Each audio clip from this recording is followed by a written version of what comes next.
ശ്രീ രാഹുൽ ഈശ്വർ, അതായത് കണിശമായ രീതിയിൽ ഗുരുതരമായ രീതിയിലാണ് സുപ്രീം കോടതി പറയുന്നത് how long we can continue like this എന്നാണ്. അതായത് വളരെ വിചിത്രമായിട്ടുള്ള വിധി എന്ന രീതിയിലാണ് ഇതെന്ത് വിധി എന്ത് വിചാരണ എന്നാണ് ചോദിക്കുന്നത് സുപ്രീം കോടതി.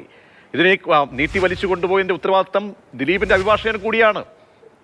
ഒരിക്കലുമല്ല. തീർച്ചയായിട്ടും എന്താണ് എത്രയും പെട്ടെന്ന് സ്പീഡി ട്രയൽ കിട്ടണം.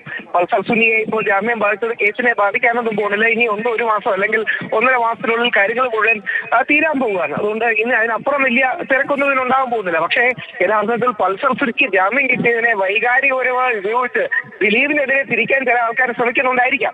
അപ്പൊ അതുകൊണ്ട് അതിലൊന്നും വലിയ അർത്ഥമില്ല. ഇനിയും കൂടി വന്ന 1 മാസം അല്ലെങ്കിൽ 1.5 മാസത്തിനാണ് കേസ് മുഴുവൻ.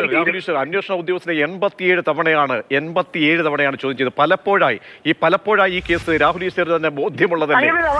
വലിച്ചു നീട്ടി വിചാരണ കോടതി പോലും ഈ ദിലീപിന്റെ അഭിഭാഷകന്റെ വഴിയെ പോവുകയായിരുന്നല്ലേ എന്ന ചോദ്യമായി ഇരയാണ് കൺസേണായി ഉയർത്തിയിട്ടുള്ളത് ശ്രീ രാഹുൽ ഈശ്വർ. അതാണ് സുപ്രീം കോടതി ഒരർത്ഥത്തിൽ പറഞ്ഞിരിക്കുന്നത്.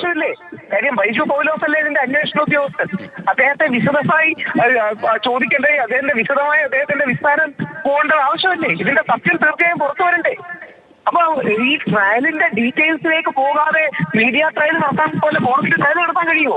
അതുകൊണ്ട് അവസാന നിമിഷം 7 വർഷം എത്തിച്ചല്ലോ ഒരു ട്രയൽ അതിനെ വിചിത്രത എന്നല്ലാതെ എന്ത് പേരിട്ടാണ് വിളിക്കുന്നത്? പരമോന്നത നീതിപീഠം